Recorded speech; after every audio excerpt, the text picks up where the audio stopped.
As a group, our research looked at evidence that sleep loss can trigger astrocytic phagocytosis and lead to microglial activation, essentially causing the brain to eat itself. So what does this actually mean? Well, first, let's start with the basics. The brain is made up of white and grey tissues, which is determined if the axons are myelinated or unmyelinated. And within these tissues, there are millions of neurons.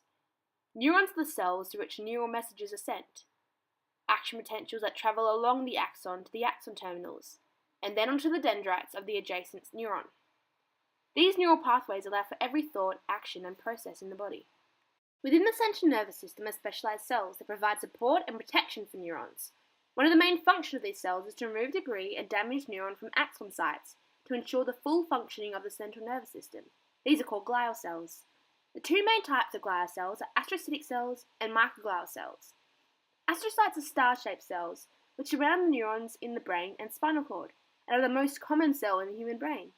The main function of astrocytes are regulating the transmission of electrical impulses, providing support to neurons, and controlling blood flow.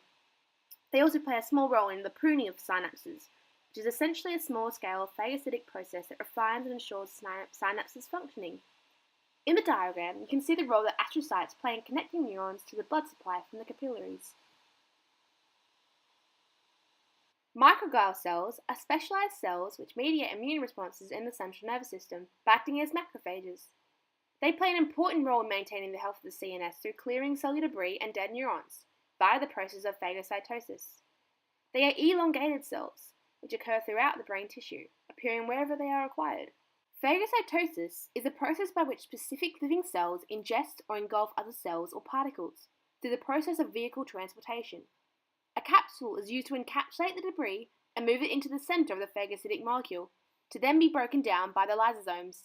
The lysosomes inject enzymes that break the debris into its constituent molecules. Essentially, the microglial cells are the Pac-Man of the CNS. Microglial cells also act as the first and main form of immune defense, as they release pro- and anti-inflammatory cytokines. This occurs when the microglial recognizes that certain structures need to be cleared, for example, astrocytes. They begin releasing these cytokines, which stimulate for itself and other macrophages to begin to break down the old cell. The real devastation, however, is called when these pro-inflammatory cytokines are released at advanced or unnatural rates, as they disrupt the normal phagocytic processes of the brain. Take note of these mediators, as they are essential for understanding the brain's processes later in the video. Our research looked more specifically at the consequences of chronic sleep deprivation on the brain, and how it can essentially result in the brain eating itself. We also decided to look further into the correlation between the brain's immune activity and Alzheimer's and sleep disorders. So what do we mean by eating itself? All will be explained by the end of this video. A group of scientists at March Polytechnic University performed an experiment on mice to investigate whether sleep loss caused astrocytic and microglials to increase in phagocytic activity. The experiment involved 3 treatment groups. Group 1 was allowed to sleep as long as they wanted to. Group 2 was acutely sleep deprived, as they were limited to only 3 hours of sleep per day, and Group 3 was kept awake for 5 days straight, and therefore classified as chronically sleep deprived. Researchers found that in the acute group, there was an increase in astrocytic phagocytosis, while in the chronic group, there was an increase in both astrocytic phagocytosis and phagocytic activity on synaptic structures by microglia. These findings suggest that with both acute and chronic sleep loss, there could be a higher chance of developing Alzheimer's disease and other neurological disorders. So how does this research directly relate to Alzheimer's disease? Put simply, Alzheimer's disease is caused by the buildup of tau proteins, which are the proteins that hold the axon of the neuron together. When these break off from the axon, these proteins form neurofibrillary tangles, clogging the synapses and completely destabilizing the axon of the neuron. This breakdown of axons initially occurs in the hippocampus before becoming widespread.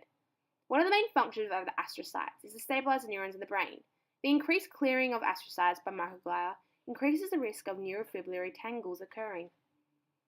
The proteins that support the microtubule axon are left without external support, and although this clearing does not directly cause the proteins to clump, it does advance the breakdown of the microtubule axon caused by possessing the Alzheimer's disease.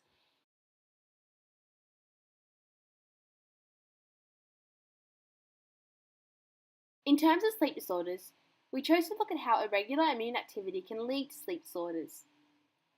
A sleep disorder is defined as any disorder that affects, disrupts, or involves sleep.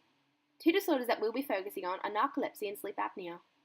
Narcolepsy is a sleep disorder characterized by excessive daytime sleepiness, sleep-wake fragmentation, sleep paralysis, and disturbed nocturnal sleep.